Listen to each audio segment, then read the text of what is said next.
rugby with pads? I don't think so.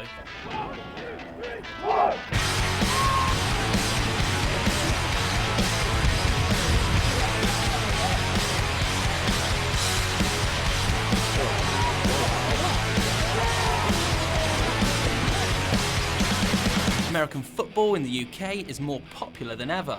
Around 30,000 people from 182 clubs play at least once a month.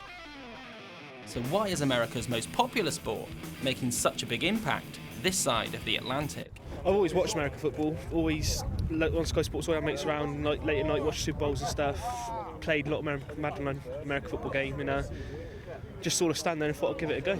I started playing for my university team. I saw they had a team when I went there, enrolled, tried out and got in, so that was my first experience. If one person mucks up at 11 on the field, a player will go dead straight away, says everybody's got to club together, everybody's got to get together, and that just then, off the field, breeds a good relationship. Well, I started towards the end of last season when they were still in an associate club, but before they were in the league. Didn't play any games, and then came back in January when they did the big recruitment drive, and to hopefully start playing again a bit later this year. So we've got a really good core group of people that all know each other, all get along, all been working hard together for years, so it's really easy to come and slot into that when you're new. I got into it about 20 odd years ago at school, when it first came on Channel 4. And literally just my brother was into it. He said, pick a helmet kind of colour that you like, and I ended up going for the red and gold of the 49ers, so followed them ever since really, and just recently got back into it now because the Storm are here. So in training you can hit each other really hard, and it's always a case of give the hand to get back up, and it is really, because it's very much a team game. All 11 players on the pitch at any one time are vitally important to what happens in the game, so you can't let your teammates down as well, so it is very, very sort of camaraderie driven, definitely. I had a couple of friends that was coming here previously about 2 years ago, and then from there I come along with them a couple of training sessions, and I just caught the bug. I play everything: football, baseball, rugby. I've played a little bit of. And how does this compare to those? It's a bit harder. It's a bit more crash bang wallop in that sense. But yeah, I love it. Swindon Storm are one of the newer clubs that have cropped up in recent years. They were only established a few years ago, but they've gone from strength to strength, this season being admitted to the British American Football League for the very first time. One man has almost single-handedly made this happen.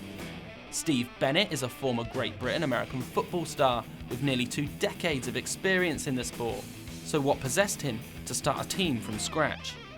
Well, it all started in 2007 when my boss at work gave me a poke in the shoulder and said, "You play this American football, right, don't you? I've got my son and his mates are obsessed with the sport. They're throwing the football around every lunchtime, coming home with torn school trousers, and they don't stop talking about it. Do you want to coach them up?" And at the time, I was playing for the Bristol Aztecs and coaching UWE Bullets, the university team. I'd also been playing for like 15 years at that point and played international youth and adult football. So I took that experience and started the Swindon Storm.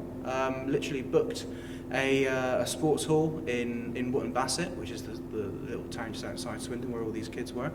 Put a couple of posters up in the community centre and in the local gym and at the school. Had 30 kids turn up on the first session, all crazy for the sport, throwing the football around. We had loads of fun, and it's just gone from there basically. Steve has been instrumental in ensuring Swindon Storm are the team they are today.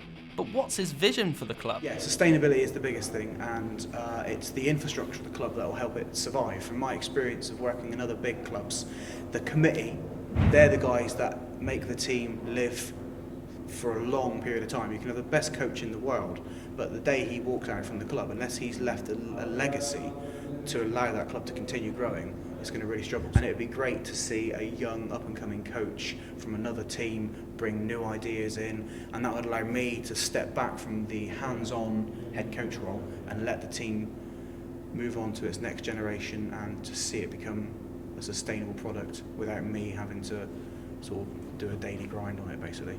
It's going from strength to strength.